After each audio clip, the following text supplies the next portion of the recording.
want you to continue to enjoy your meal, but I want to go ahead and introduce our speaker. Our speaker this evening is Gracie Arena Strittmatter, and she's from a military family, I learned, and then her family settled in San Antonio. And we were talking and realized that we actually went to the same parish in San Antonio when we were both in high school. And then later I realized, wait a minute, I think I was in college by the time she was born. So I don't think our paths really crossed, but this same area. And she then went on to Texas A&M University. Go ahead, people. And where she completed her Bachelor of Science in Computer Science and then a Master of Science in Visualization Sciences.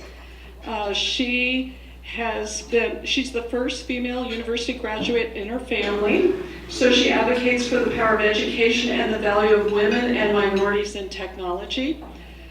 She's a mentor and she does a lot of volunteer work, but her current job is with Electronic Arts in Austin, Texas. She's been here 12 years in this field, or with this company. She holds credits on multiple titles, which some of you may recognize, especially you, Blake. Star Wars, The Old Republic, Madden, NFL, NBA Live, and Tiger Woods PGA Tour. She's currently the technical art director, where she manages a team of 9, works with artists to create technical solutions for their products.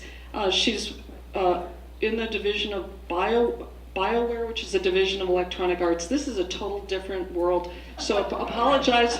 I need to talk about, no, I won't talk about what I need to talk about. Anyway, so, but she's going to talk, we're not going to talk about that. So she's going to share with us how her faith informs her professional life, and we look forward to hearing from you. Thank you, Gracie.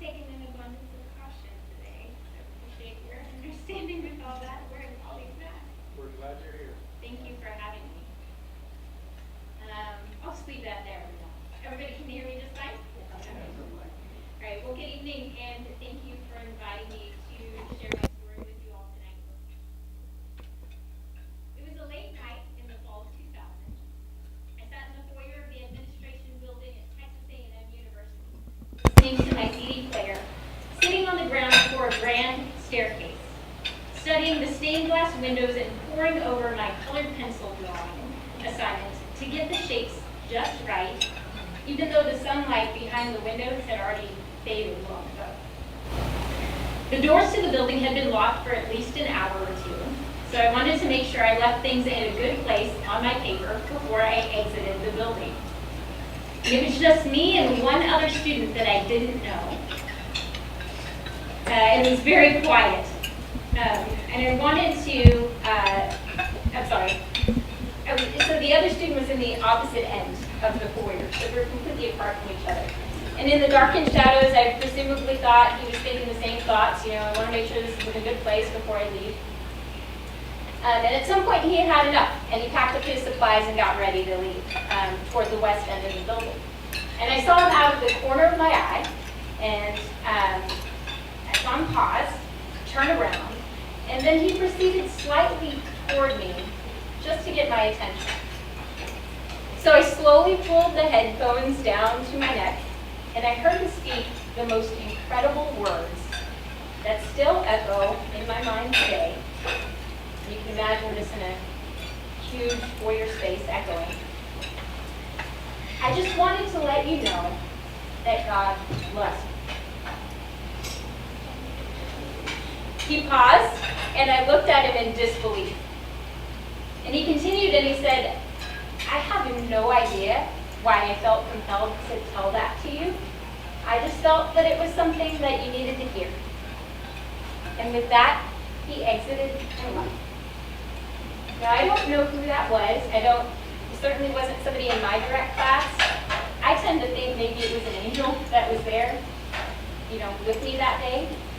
I was at a time of lots of trial and tribulation. I was at Texas A&M, sure, but I had really wanted to go to art school.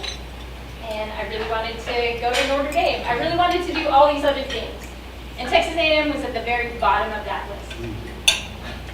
And there I was. Yeah, we understand. We understand. Just wait, it gets better, just wait. Common story. Feel your pain.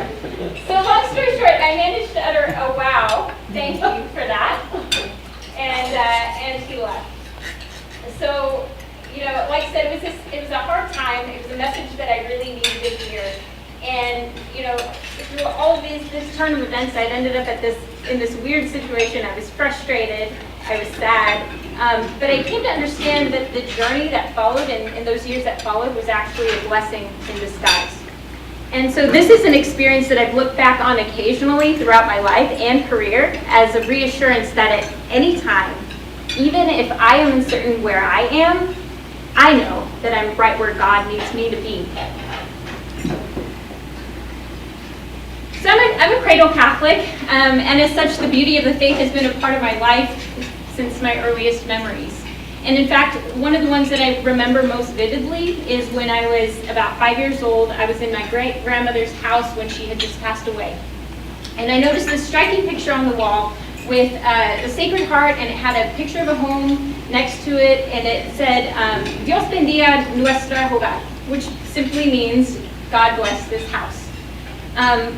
And my grandmother went on to inherit that picture, and every time I went to visit her, I would see that on the wall and be reminded of my great-grandmother. And after she passed, it was the first thing that I requested to bring into my new home. Now, I see that every day, and I'm constantly reminded of who I am and where I come from, and the love of Christ that bonds my family together. And the church and Mass has always been a part of my life. So growing up, my childhood was filled with CCD classes, youth group, retreats, sacraments in 5 different parishes, and many of those on Air Force bases. While I was pursuing my bachelor's and master's degrees at Texas A&M University, I was heavily involved in leadership organizations on campus while nurturing my faith at St. Mary's Catholic Center there in College Station. And I owe a lot to that community. I was a lector there and also involved in a few other ministries and retreats. And I also met my husband, Willem, who had just returned from a year of service in Operation Iraqi Freedom at Aggie Awakening number 71, for those of you who went to Aggie Awakening, a renowned Catholic retreat designed to awaken the Holy Spirit in its participants. I once described Mass to a bunch of incoming freshmen as a means of refilling my tank every weekend to fuel my activities on campus. And that's exactly what I did. I personally felt that being involved in non-religious organizations on campus gave me a unique experience working with others with different belief systems and values, and that gave me an opportunity to practice living out my faith, sometimes in very, very challenging ways where I had to stand up for what I believed in, and sometimes I was the only one. This mindset personally helped prepare me well, I believe, for the professional world. So, Mother Teresa, while she was never in a corporate job, wow, did she ever have the most phenomenal insights on leadership. She's amazing. Most of the quotes that you'll hear today are from her, and I feel like she was a true visionary for leadership without even realizing it. I view her as an incredible model and inspiration for the noble duty that it is to lead other people. So who really needs a Brene Brown or a Daniel Goleman or a Patrick Lencioni or any other expert on leadership when you have Mother Teresa, am I right? She once said, many people mistake our work for our vocation. Our vocation is the love of Jesus. So let's stop and think about that for a second. As Christians and Catholics, the core of who we are is to love Jesus. That's our main occupation from which everything else in our lives should abundantly flow. The calling to follow Christ lies at the root of every other calling, which includes our work. Mother Teresa goes on to say, "Our vocation to be beautiful must be full of thought for others." This whole idea of having Christ at the root of every other calling in our lives and to think of others is how I approach my own professional work. In fact, my professional career began just as Mother Teresa described, with a thoughtful, selfless act directed toward me. It was a sunny spring day in March of 2007, and I was hurriedly exiting Vista Dining Hall on campus at Texas A&M, making my way to my dorm room in Davis-Gary Hall to prepare for a phone interview for an internship with Electronic Arts, a video game company. I was incredibly nervous. And then something happened. So my mind was in a rush. I was anxiously trying to anticipate any questions that might be asked, and my train of thought was suddenly broken as I ran into the associate pastor at St. Mary's Catholic Church, Father Brian, who was on his way to the dining hall to get lunch. And I knew him well and quickly explained where I was rushing off to. Then something incredible happened. Sensing my anxiety, Father Brian immediately extended his hands over me and offered a blessing that stopped time and the flurry of emotions for just a moment and brought a sense of peace to my soul. How beautiful that his vocation to love Jesus so beautifully influenced my own that day. It was at that moment that I realized that whatever happened that day, good or bad, would be part of Christ's plan for me. And that sense of solace in that moment is something that I refer back to often in my career today. Now today, over a decade later, I'm still at the same company with credits in over 12 sports and role-playing video games, managing a high-performing team that others seek to emulate, and living out my calling to be a creative leader. And there have been moments, good and bad, joyful and challenging, ups and downs, that have shaped who I am and how I show up every single day. And all have been part of my journey alongside Christ. Now, I never intended to get into video games, even though I played them frequently with my younger brother growing up, with endless time spent on Super Mario World and Street Fighter II. I knew, however, from a very young age that I wanted to be in a creative field of some sort, and that I loved math, art, and computers. And I often think about how phenomenal our God is that somehow He led me on a path where I could give all of these things in a job called technical art that didn't even formally exist in game development until I was in graduate school. So it wasn't even a job in game development until I was working on my master's degree. So this discipline brings together creative problem solvers to architect solutions to streamline how we create art on game teams. So I couldn't even have planned this path even if I had tried. It's amazing looking back on it now. I was asked about people that I'm inspired by, holy people that inspire me. And most recently, I have been incredibly inspired by the life of Blessed Carlo Acuti and his cause for canonization. I've been particularly intrigued by how much I identify with his interest and his down-to-earth nature. Why is that? So Acuti was a gamer and a computer programmer who loved soccer and the Eucharist. He had an intense love for the rosary and was known for encouraging his parents, who were Catholic but not regular practitioners, to attend Mass and receive the Eucharist daily. He was fascinated by Eucharistic miracles and cataloged them on a website that he created. He loved video games but limited his playtime to only 1 hour a week. And he died in 2006 after a brief battle with leukemia and was beatified less than 2 weeks ago on October 10th, 2020. And just before his beatification, he lied in repose in Assisi, in jeans and a pair of Nikes, the casual clothes that he preferred in life. And as a fellow millennial, I have been particularly drawn to his relatability and identification with the spiritual, sports, the gaming, and programming aspects of my own life. It's a perfect reminder that God calls us all to be saints. And it's my hope and prayer that we will see Blessed Carlo Acuti universally venerated in my lifetime, perhaps as a patron saint for video games. So am I perfect? Would I call myself a saint? Far from it. However, when our vocation is to love Jesus, as Mother Teresa says, we commit ourselves to a lifetime of striving to be a witness of his love. Now, as we go through the next part of this, I encourage you to think about how your own spirituality manifests in your own professional roles. You might be as surprised as I was to see that it is so interwoven in the fabric of so much that you do that it's naturally expressed as a part of who you are. And just as in my own case, you might find that there's still room for so much more. So here are 10 ways that I'm aspiring to live out my faith in my professional role today. Number 1, evangelize through your actions. St. Anthony of Padua once said, "Actions speak louder than words. Let your words teach and your actions speak."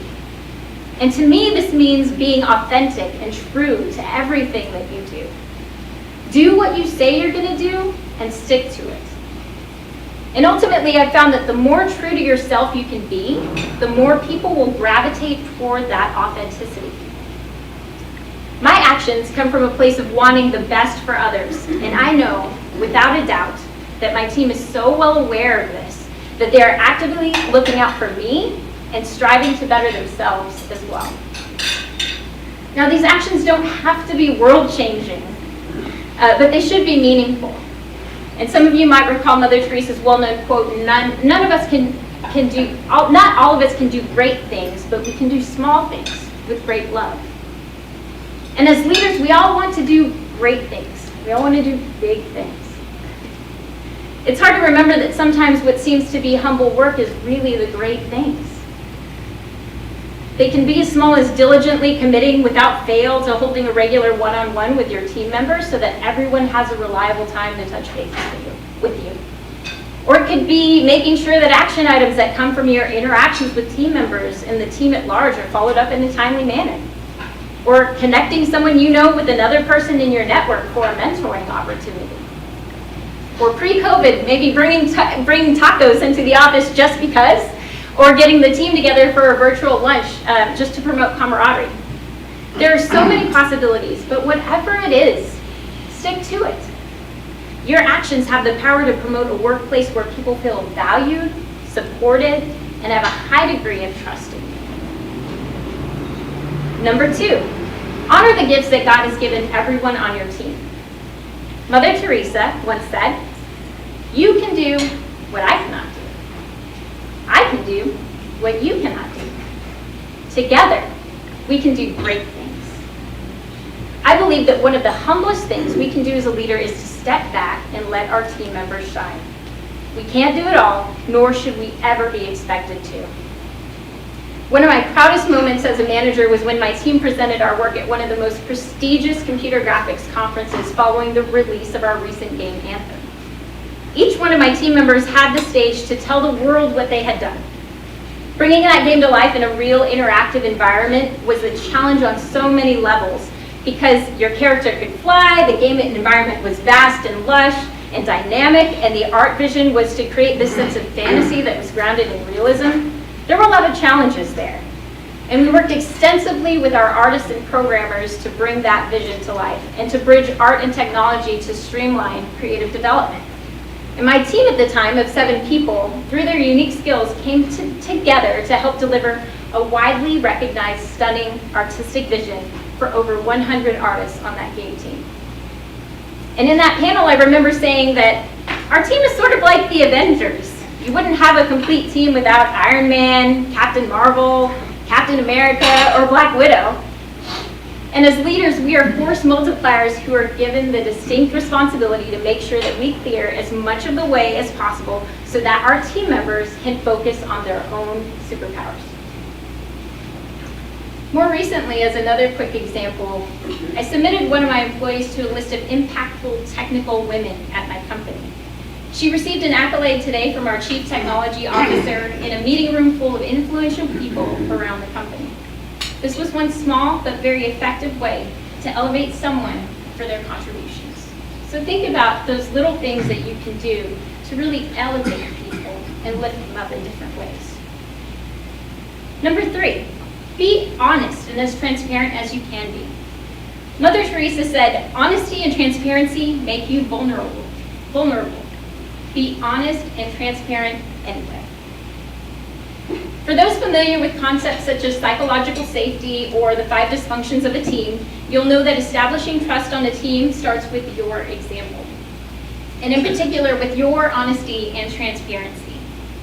And as my leadership coach would say, you don't have to remember what you said when you tell the truth. And to me, that is living with integrity. One of the ways I've built a successful team is by building in a constant feedback loop with each of my reports individually.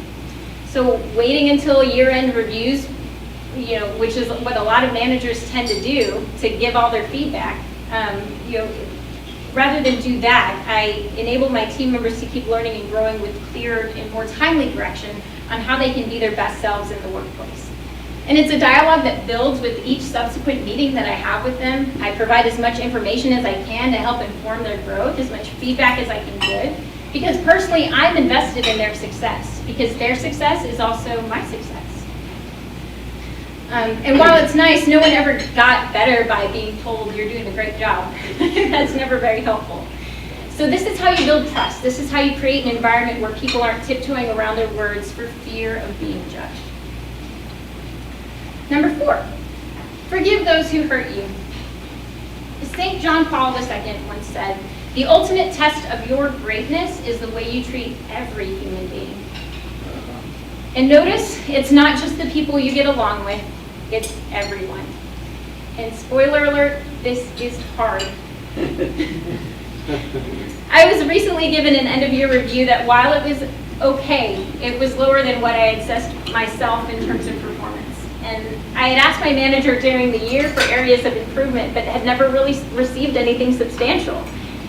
So after all this happened, I respectfully approached my manager for feedback after the review, seeking to understand, asking how I could improve. And in that conversation, I started learning about minor things that I wasn't aware of, that could have been remedied months before, instead of now, when I could no longer do anything about them. I privately became very angry, and I resented my manager for withholding that information and hindering my success. Reminded that our call as Christians is to forgive, I stopped and I prayed for her then, through the very deep, incredible frustration that I felt. And even though she's no longer my manager, I still pray for her now, whenever she crosses my mind. I choose to focus on moving forward with great love, as hard as that may be. Number 5, acknowledge God in your successes. Blessed Carlo Arcudi is known for having said, not me, but God. What a beautiful and simple way to recognize God's hand in the work that we do. Give thanks to God and the people He brings to your life to help you achieve success that you would have been unable to complete on your own. A few years ago, I was an individual contributor who was called up unexpectedly to lead our technical art team when the previous director left suddenly for health reasons. We were in the thick of production on our game, about a year and a half before shipping our game. And I felt so blindsided and unprepared, but ready to take on the challenge. So I quickly dove into this role, making sense of the knowns and trying to wrap my head around the unknowns. And when I inherited the team, there was severe disorganization. The team was frazzled. Everybody was stressed out. And so I had a lot of work cut out for me. So that following year and a half was full of challenging decisions, monthly trips to Canada, rallying the team, and just trying to sail the ship to shore. And it pushed me to my core. And at weekly mass, I think about my team members and my peers and their families and pray for continued success, their continued success, as well as my own. And when the game launched, I proudly looked back at what we had accomplished. Beautiful art that was recognized by the industry, and a reporting team that felt more supported and was tired, but never had to work overtime. God had brought me to a mountain that He knew that I would conquer, even if I didn't feel it at first. I climbed slowly but surely every day, and in the end, I saw the horizon for miles. It wasn't perfect, but I know in my heart of hearts that God was a crucial part of this success.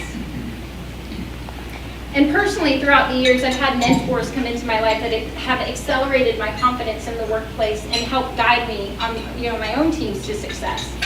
And some of these mentors came through my life through lucky timing, common interests, and others with just a willingness to help.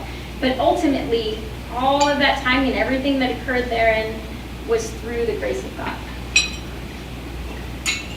Number 6, pray at all times, especially in times when courage is needed. Father Paul Michael Piega at St. Mary's Catholic Center said the most timely words in his homily this past weekend. We have a call to holiness, and we know that God will not give us things that we cannot handle. Take courage. Power is made perfect in weakness. Hold on to the word and surrender our whole being to God. Our professional calling is informed by this holiness. Let your work be offered as a constant prayer.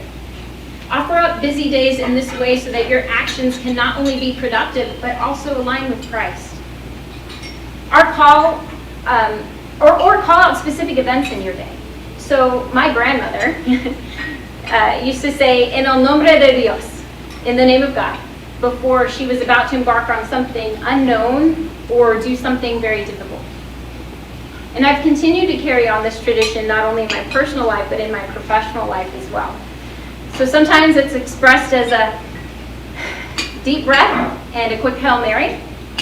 But in any case, it offers me a chance to reset and calm my soul for the moment ahead. I've done it before major presentations, conversations with executives, difficult conversations with employees. Most recently, I did this before I went into a meeting with an executive to ask for his sponsorship in navigating a career change. My mind had a lot more clarity going in, and I felt more at peace with my capabilities. Of course, I was nervous, but I also knew that I was being courageous by asking for help. And as a result of that meeting, I'm now navigating through a major career change with the help of 2 executives and multiple VPs at my company. And that's something that I would have never imagined 3 months ago.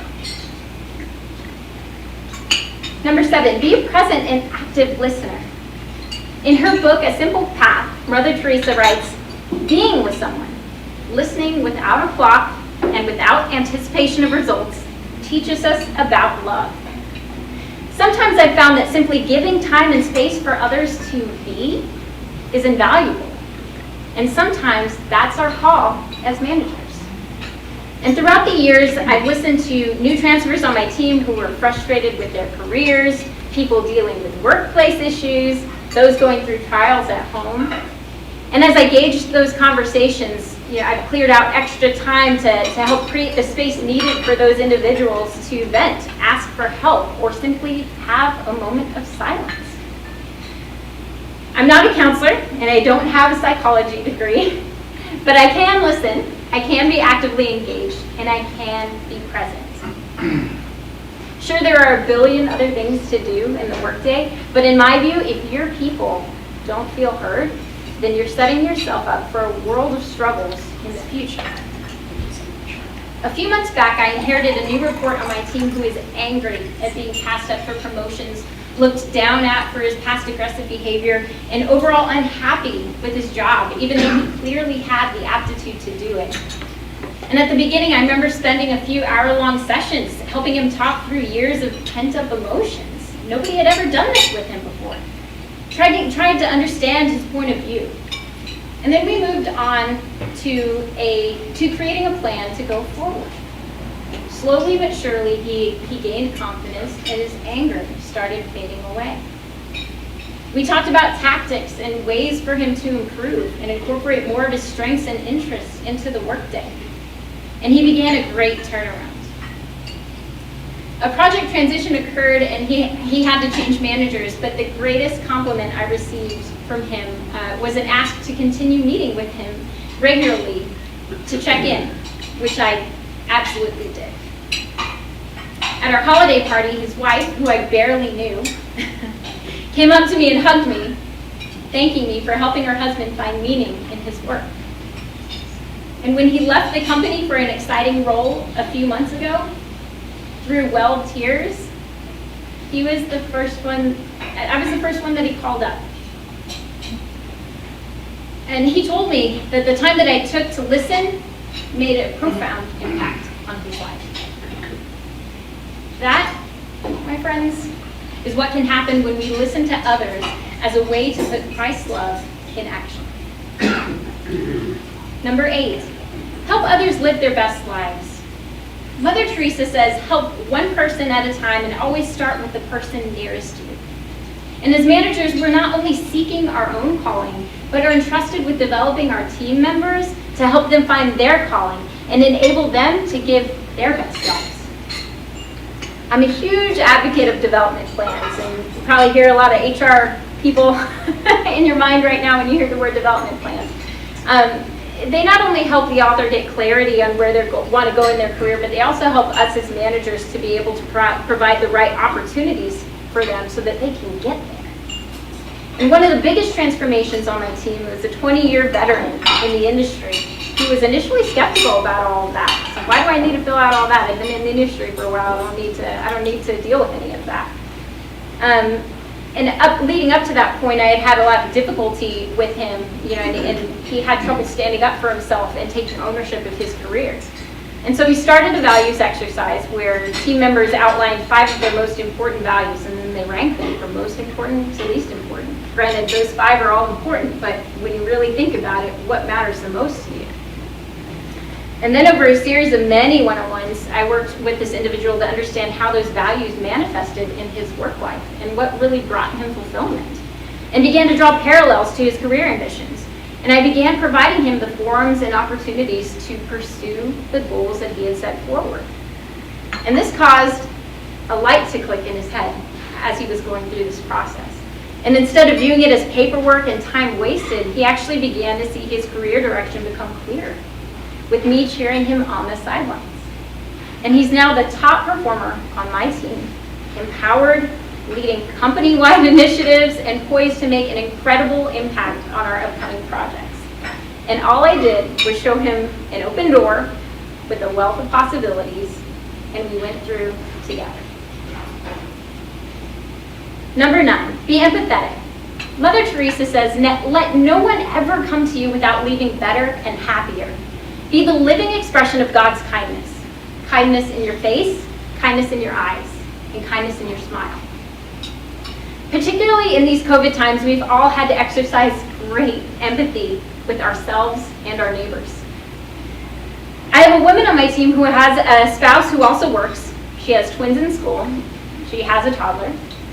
She and her husband share the responsibility of caring for the children in between meetings during the day. And she often works the longest stretch from 11 p.m. until 3 a.m. in the morning.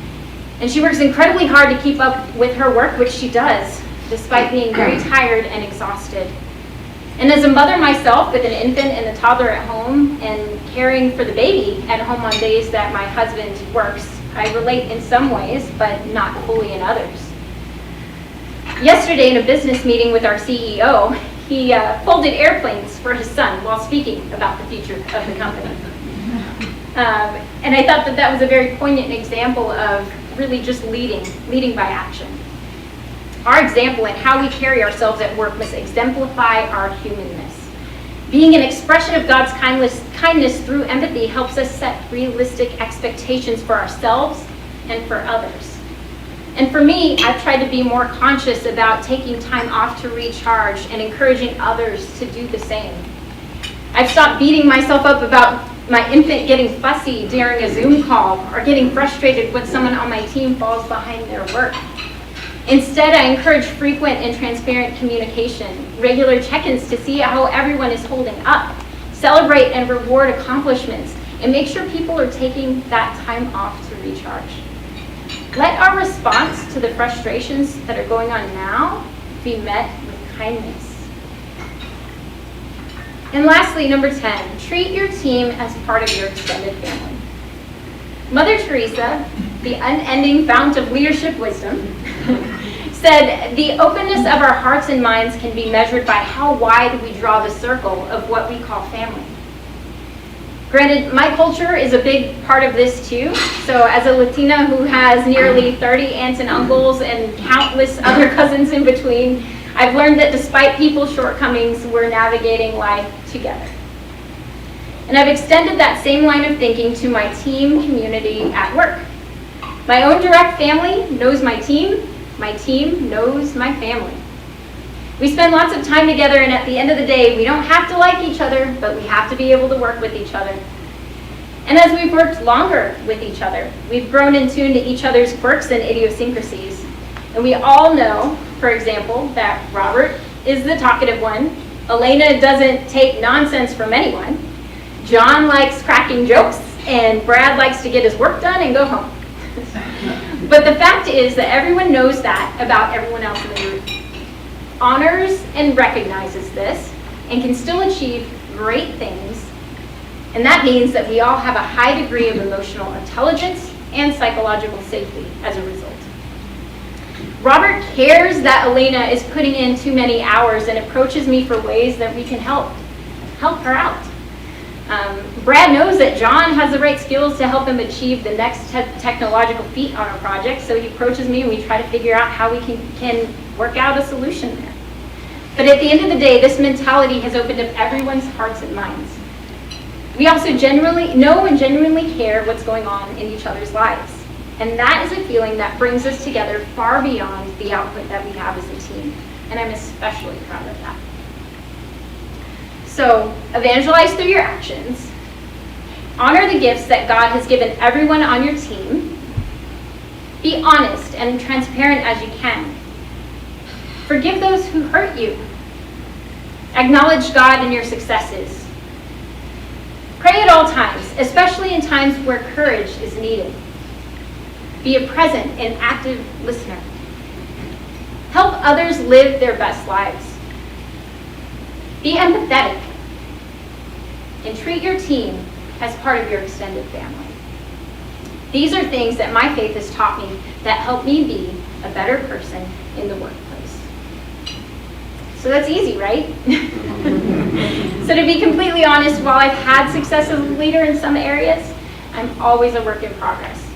And there are many other areas that I struggle with and want to keep working as I continue my journey in faith. Among these, including having a better work-life balance, particularly at home in a pandemic. That is something I'm struggling majorly with.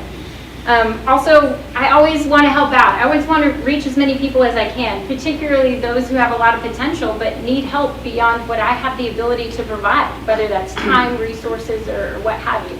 Needing to scale back there. And then also saying no when I have too much on my plate. These are things that I struggle with and try to find ways where I can bring in my faith to help me tackle those and think about those in new ways so that I am able to continue giving of myself in a productive way in the workplace. So if leadership was easy, everyone would do it. St. John Paul II says, the way Jesus shows you is not easy.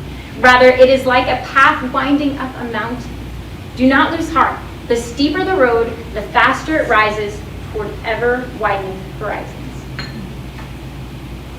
So in closing, as we are sitting here together today, maybe only crossing our paths in our lives just this once, I'd like to echo the words of the young man who told me all those years ago, I just wanted to let you know that God loves you. Our vocation is to love Him back in all that we do. My challenge to you is this. Take a hard look at how this love manifests in your professional role today. Is there room for more? There always is. Go and do something great with that and all that you are called to do in this life. And as St. John Paul II says, become who you are. I wish you abundant blessings of peace and joy in your lives and professional careers. God bless you, and thank you.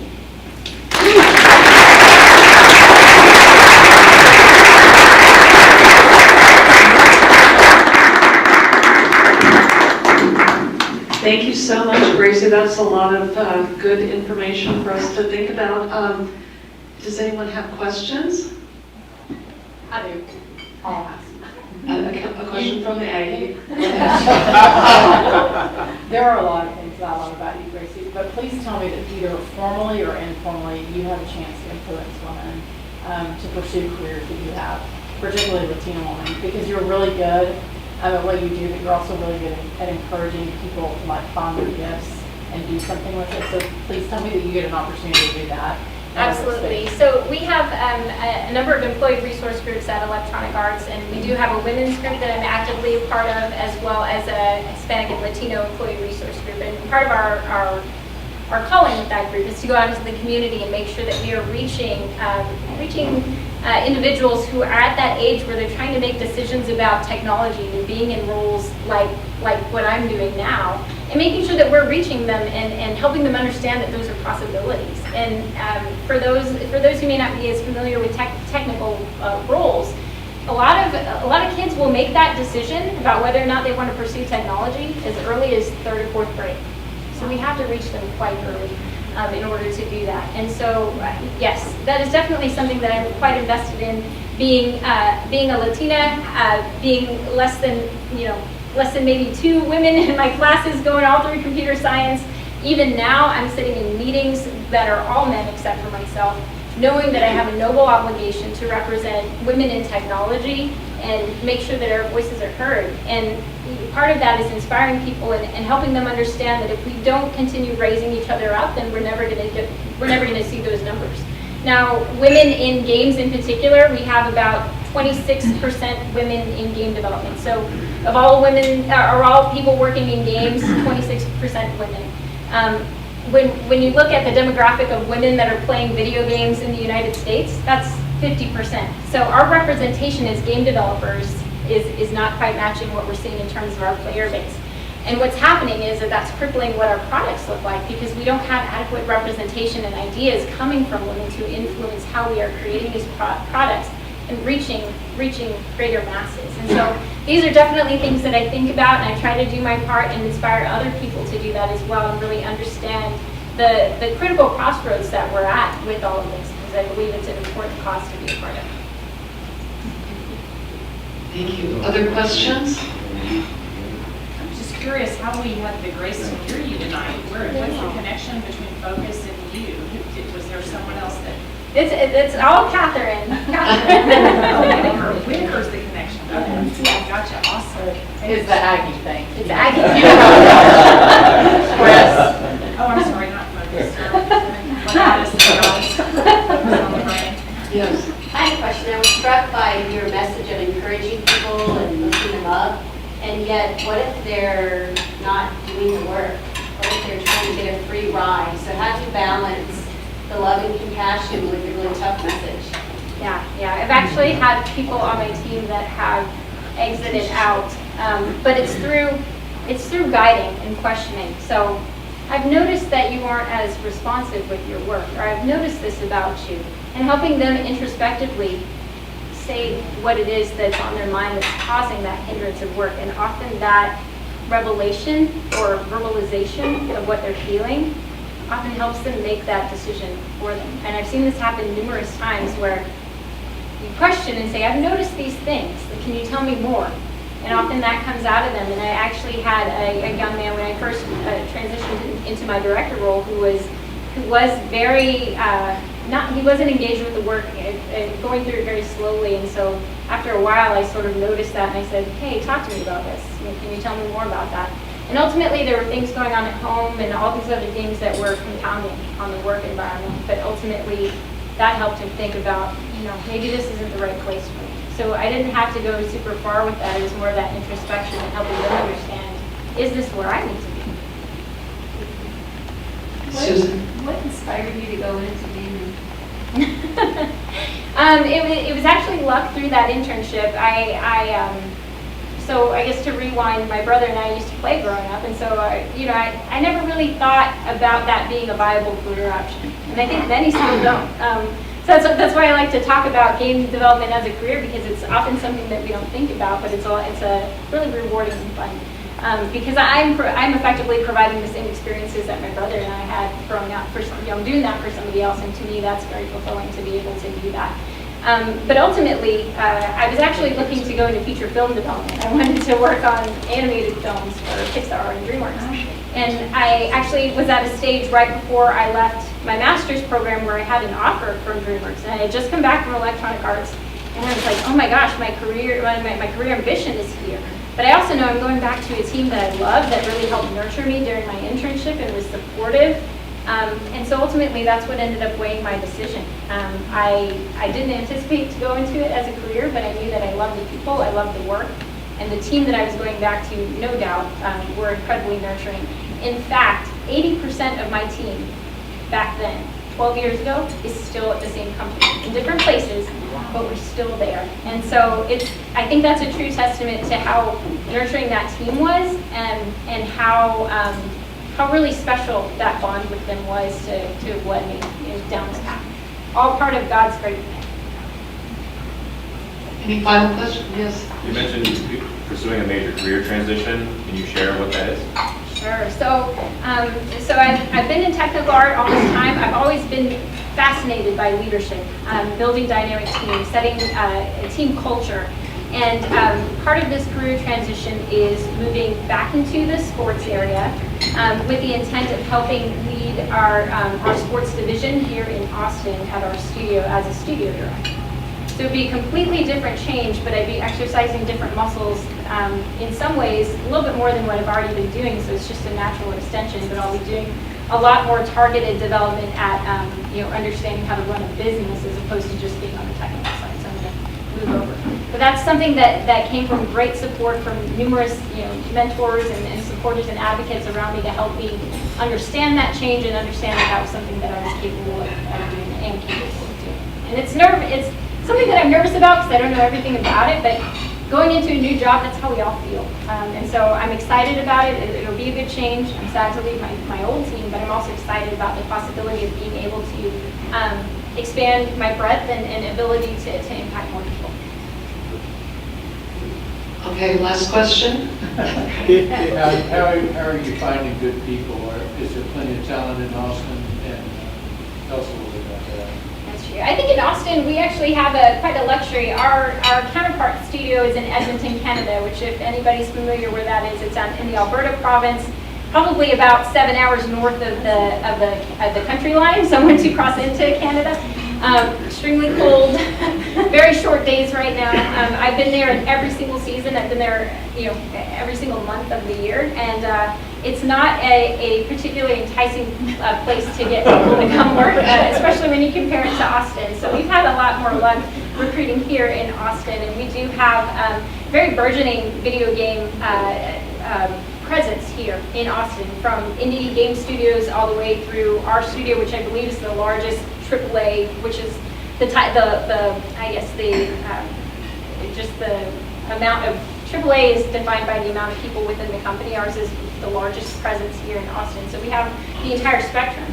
And so as a result, we found that it's a lot easier to recruit talent. Not only programmers are a huge part of what we do. 75% of our workforce is computer programming, and so we've got programs here at the University of Texas. We've got Texas A&M. We've got other great schools in the area as well that we recruit from, and so we've got a healthy pipeline there of students that are coming in, as well as industry veterans from our neighboring studios as well.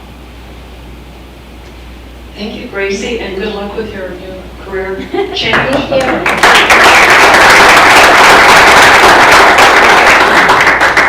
Okay, so next month we will be meeting on November 18th. Sounds far off, but just around the corner. And our venue will be announced short in the future. But our speaker will be Haley Stewart, and she is an author, speaker, and she's written several things and published in magazines. And one of her books is The Grace of Enough, Pursuing Less and Living More in a Throwaway Culture. So anyway, we look forward to her next month. And Father Larry, if you could lead us in the St. Michael prayer, which is located on the table.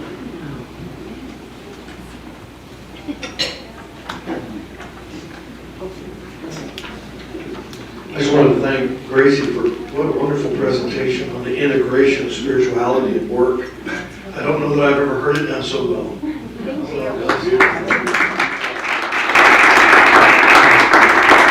I shouldn't be surprised, you're an Aggie. How many Aggies are in the room? How many Aggies are actually born on campus? Oh, just way back then, Bryan Hospital was a long way away from College Station. We only made it to the Quack Shack.